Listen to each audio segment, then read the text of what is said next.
অবশ্যই রোমাঞ্চকর হবে, রোমান্টিক নয়, রোমাঞ্চকর। তাই জন্যে তোমাদের কাছে রিকোয়েস্ট, ভিডিওটা একটু শেয়ার করো। যারা মানে চান করতে চাও, কুম্ভ মেলায় স্নান করতে চাও কিন্তু ট্রেনের টিকিট পাচ্ছ না, তাদের উদ্দেশ্যেই আমি এই ভিডিওটা করতে এসেছি। আর আশা করি তোমাদের পছন্দ হবে। তো এই পর্যন্তই, বেশি বাড়াবো না, ছোটো ছোটো ক্লিপ দেবো এবং দেখবো কত ভালো লাগে তোমাদের। তো ভিডিওটা লাইক ফলো করো অবশ্যই, আর কে কোথা দিয়ে দেখছো কমেন্ট করো। আমরা রেডি হয়ে গেছি, নিউ হয়ে আসছে, আর কৌশিক চলে গেছে বাসে করে। তো আমরা গড়িয়াস থেকে পুরো এখন মেট্রো ধরে যাব, কী বলে এক সাইড থেকে বাস বা কোনো ট্যাক্সি ফ্যাক্সি যা পাবো ওতে করে চলে যাব প্ল্যানেটের থেকেই, প্ল্যানেট নয় সরি, খিদিরপুর। হ্যাঁ ওই তো একটাই ওটা, তুই কি নিচ্ছিস? তাহলে চলো ওটা নিয়েই চলো, বেশি জুতো পুতো বেশি স্টাইল দিয়ে লাভ নেই, একদম সিম্পল চলো। আর ঠান্ডার জন্য জ্যাকেটটা নাও, এই হলো ব্যাস। দাদা একটা হুডি নিয়েছে, এইটা পরে যাচ্ছে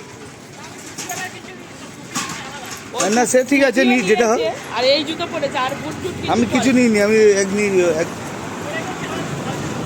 ও নিকনি। এই এবার তো দেখা যাক কতদূর কী করা যায়। এখন গড়িয়া থেকে বেরিয়ে গেছি, ছেলে আসছে ওর জন্য ওয়েট করছে, ও এলে দেখা করে বেরিয়ে যাবো। শুরু হয়ে গেছে, গড়িয়া থেকে টোটো রিক্সায় উঠেছি, এরপরে চলে যাব মেট্রো স্টেশন, ওখান থেকে শুরু হবে পরের জার্নি। চলে এসছে মেট্রো থেকে এবার চলে যাব যতীন দাস পার্ক। মেট্রো চলে এসেছি, এখন গড়িয়া না ছেড়ে কোথাতে উঠলাম, ক্ষুদিরাম থেকে মেট্রোয় উঠেছি, এবার পৌঁছে যাব যতীন দাস পার্ক। ওখান থেকে অটো নেব হেস্টিং মোড় থেকে কী বললো শহীদ বাবা মাজার, তো শহীদ বাবা মাজারে গিয়ে দেখা করছি। বেরিয়ে গেছি, রাস্তায় এই ফুটেই চলে এসেছি, দেখেছিস ওই ফুটে যাওয়ার কথা। ঠিক আছে চলো।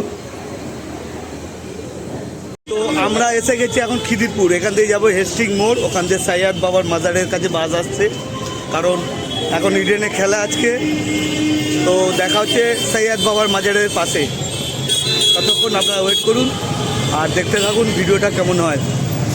রোমান্টিক হবে অবশ্যই, রোমাঞ্চকর হবে, রোমান্টিক নয়, রোমাঞ্চকর।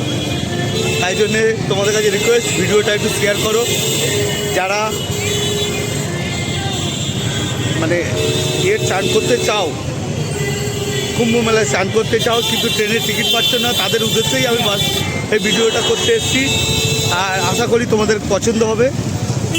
তো এই পর্যন্তই, বেশি বাড়াবো না, ছোটো ছোটো ক্লিপ দেবো এবং দেখবো কত ভালো লাগে তোমাদের। সৈয়দ বাবা মাজারের ভিতরেই মাঠের মধ্যে মুন্নার বাস বললো তো, হ্যাঁ দেখা যাক বাস কেমন সব দেখাবো। আর আগে বাসটা ধরে নিই, খুব ডিফিকাল্ট, প্রচুর বাস দাঁড়িয়ে আছে প্রচুর।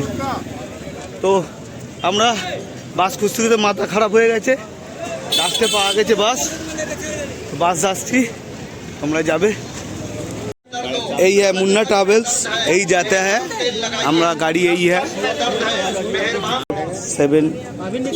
8084872190, और इधर है 8084872168। ये दोनों नंबर से बात कर लीजिएगा तो आप लोगों का काम बन जाएगा कलकत्ता से बनारस जाने के लिए। तो भोले बाबार नाम করে আমরা বসে পড়েছি বাসে। তুমি কি বলছো বলো, বাস ঠিক আছে? সব ঠিক আছে, ঠাকুর মানে উপরওয়ালার দয়ায় আমরা যেন পৌঁছে যাই ঠিকঠাক করে। তোমাদের কাছে আমার কাছে এইটুকুই অনুরোধ, সবাইকে পৌঁছে দাও ভিডিওটা। যারা কুম্ভ মেলায় স্নান করতে যেতে চাইছে এবং যারা টিকিট নিয়ে গোলাচ্ছে বা টিকিট নিয়ে ভয় পাচ্ছে ট্রেনের টিকিট নিয়ে, তাদের উদ্দেশ্যেই বলছি। এই পর্যন্ত অভিজ্ঞতা আমাদের ঠিকঠাকই আছে। টিকিট হলো 800 করে, এই যে দুজনের সিট 1600 টাকা, মোটামুটি শোয়া যাবে ভালোভাবে। খুব রিল্যাক্সে শুইতে চাইলে তাহলে ফ্যামিলি বাস ভাড়া করতে হবে। এই ভাড়াটা এসে দাঁড়াতো প্রায় 4000। কারণ আমরা এদিকে 4,000 না 600 কিলোমিটার তো ওই মোটামুটি 3,000 টাকা ভাড়া হয় শ্যামলি বা এক্সপ্রেস লাইন। আর এইসব বাসগুলো ওদিকে যায় না, এটা অনেকটাই লং রুট। দেখা যাক কেমন আমাদের জার্নিটা হয়। লাইক করো, কমেন্ট করো, ফলো করো। বাড়ি থেকে এসপ্ল্যানেড আসার অভিজ্ঞতা তোমাদেরকে দেখালাম। পুরো ভিডিওটা দেখার জন্য চ্যানেলটাকে ফলো করো, আর যদি ইউটিউব থেকে দেখো তাহলে সাবস্ক্রাইব করো। Good night.